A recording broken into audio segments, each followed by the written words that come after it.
김영란법 여러분들도 잘 아실 거예요. 원래 간단하게 말할 때는 청탁금지법이라고 하고요.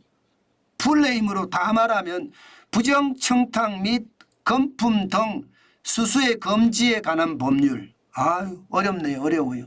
그냥 청탁금지법이라고 일반적으로 합니다. 이게 2016년 박근혜 대통령 때 시작을 했거든요. 이게 실질적으로는요. 공무원, 기자, 선생님들 다 이 청탁금지 대상에 집어넣고 사실은 규제한 거예요. 이게 식사비가 한도가 3만 원입니다. 3만 원. 3만 원.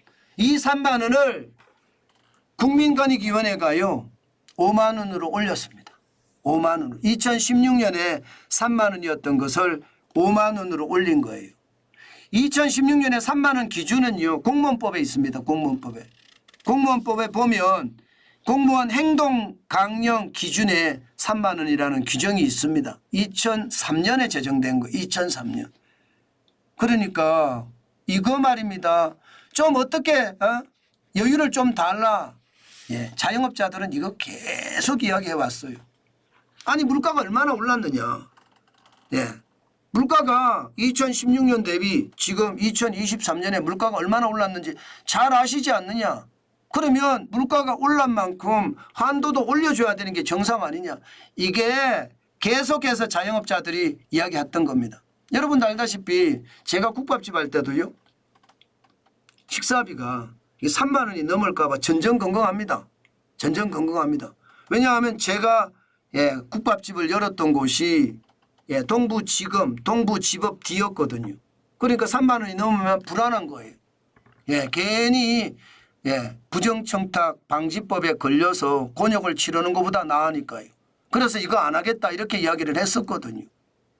그런데 이게 5만 원으로 올려졌습니다. 자영업자들에게는 희소식은 맞습니다. 희소식은. 왜냐하면 좋지요. 그만큼 말입니다. 식사비가 지금 많이 올랐으니까 3만 원짜리 식사를 만들어내기가 참 쉽지 않거든. 한 끼 먹고 가면 모르지만 이게 접대잖아요. 접대. 접대란 개념을 가지고 있으면 쉽지 않거든요. 순댓국 한 그릇 먹고 갈 수도 없고요. 이게 순댓국을 먹는다 그래도 요즘은요. 순댓국 한 그릇에 보통 말입니다. 제가 가는 곳은 좀 싼 곳이라서 한 9,000원에서 10,000원 정도 하는데요. 보통 한 12,000원 합니다. 12,000원. 여기에 소주 맥주 하면 10,000원 정도 합니다. 그럼 22,000원이잖아요.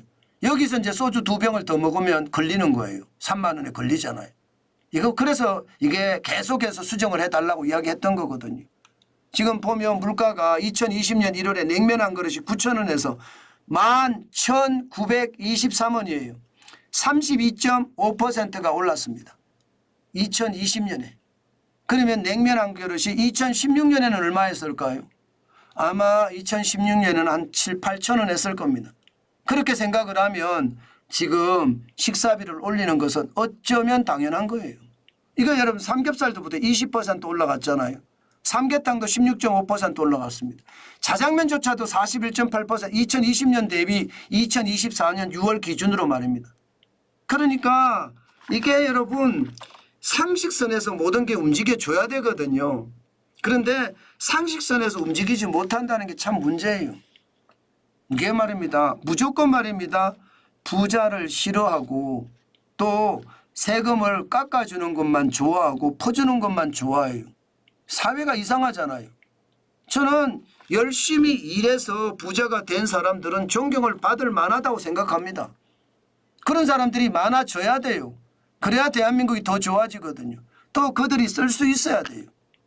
근데 그들이 한국에서 쓰려고 그러면 눈치 봐야 되잖아요. 도대체 우리나라가 어떻게 된 거예요? 자본주의 아닌가요? 그런데 눈치 보고 써야 되니 이게 참 한심한 이야기죠. 어쨌든 이게 김영란법이 조금 풀어지니까 좀 다행이다 이렇게 이야기합니다. 물론 다행이라고 하더라도 부채가 지금 보시다시피 자영업자 부채 1,000조가 넘습니다. 2024년 1분기 기준으로 1,055조 9천억 원이에요. 이게 한두 개 풀어줘서 되는 문제가 아닙니다. 그렇지만 여러분 제가 계속 말씀을 드렸잖아요.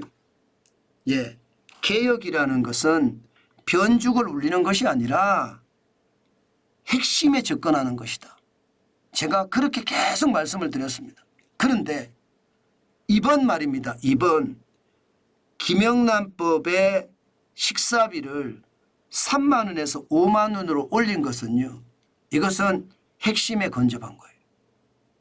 이런 핵심에 개혁이 변죽만 울리지 말고 핵심에 근접하는 것이 많이 나와야 됩니다.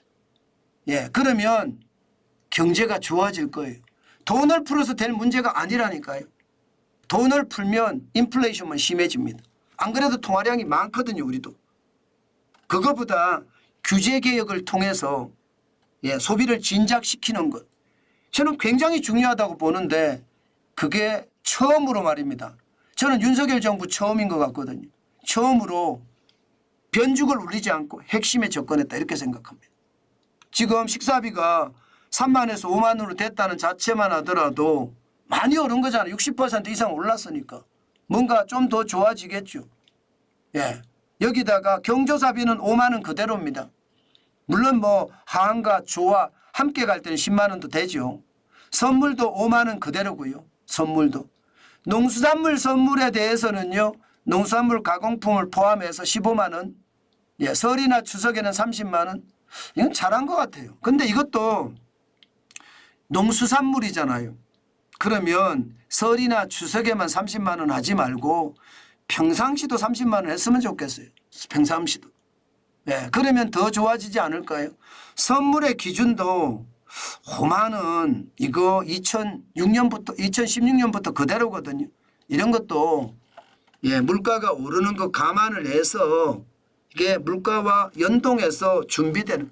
물론 저는요. 청탁금지법을 없애라 이거는 아니에요. 이런 게 있으면 그나마 조금 줄일 수는 있습니다. 너무 부패한 세상을 만드는 것보다 조금 깨끗한 세상을 만든다는 차원에서 말입니다. 대신에 말입니다. 이게 규제 한도를 말입니다. 시장의 어떤 형평성하고도 맞추고요. 또 인상과 하락도 물가 연동제로 이렇게 맞춰서 움직이는 거. 저는 이게 굉장히 중요하다고 생각을 합니다. 그만큼 말입니다. 그만큼 돈을 쓸 수 있게끔 만들어주는 것 저는 효과적이라고 생각합니다. 그게 우리 경제 전체도 많이 살려줄 수 있습니다. 이게 무조건 말입니다. 무조건 계속 옥죄는 제도만 가잖아요. 여러분 순수한 물에 고기가 삽니까? 안 살잖아요. 융통성이라는 게 필요하지 않을까요? 저는 그 융통성이 법에서도 물가 연동제라는 거 하고요.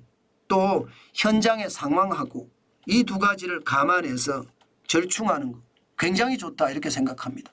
저는 윤석열 정부가 지금까지 매번 말입니다. 뭐 제일 중요한 최저임금이라든가 예, 제일 중요한 주 52시간제 근로제라든가 아직 손도 안 대고 있거든요. 이게 핵심인데. 그런데 권익위원회가 그래도 예, 변죽을 울리지 않고 핵심을 찔러서 경제개혁을 단행했다. 저는 개혁이라고 보거든요. 그만큼 말입니다. 자영업자들 입장에서는 조금은 나아질 거예요. 나아질 겁니다. 그러나 돈이 너무 없어서 못 써서 문제인데 법인카드도 요즘 자꾸 규제 한다고 하잖아요. 돈이 없어서 문제긴 한데 우리가 좀 더 노력하면 시장도 좀 더 좋아지지 않을까요? 저는 그런 일이 벌어질 거라고 생각을 합니다.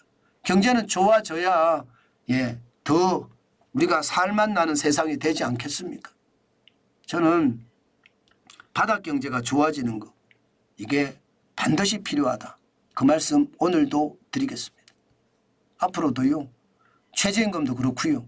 지금 최저임금도 국회에서 법안이 올라간 걸로 알고 있거든요. 지역별로 업종별로 차등화하자는 법안이 말입니다. 이것도 저는 잘 준비가 돼서 이게 너무 많이 오른 인건비를 감당할 수 있게끔 만드는 거. 주 52시간제도 마찬가지예요. 저는 그게 참 답답하거든요. 노동부 장관이 뭐하나 그런 생각도 들고요. 더 좋아져야 되는데 안타깝다는 생각은 들지만 점점 개혁을 하지 않을까 저는 그렇게 생각해 봅니다.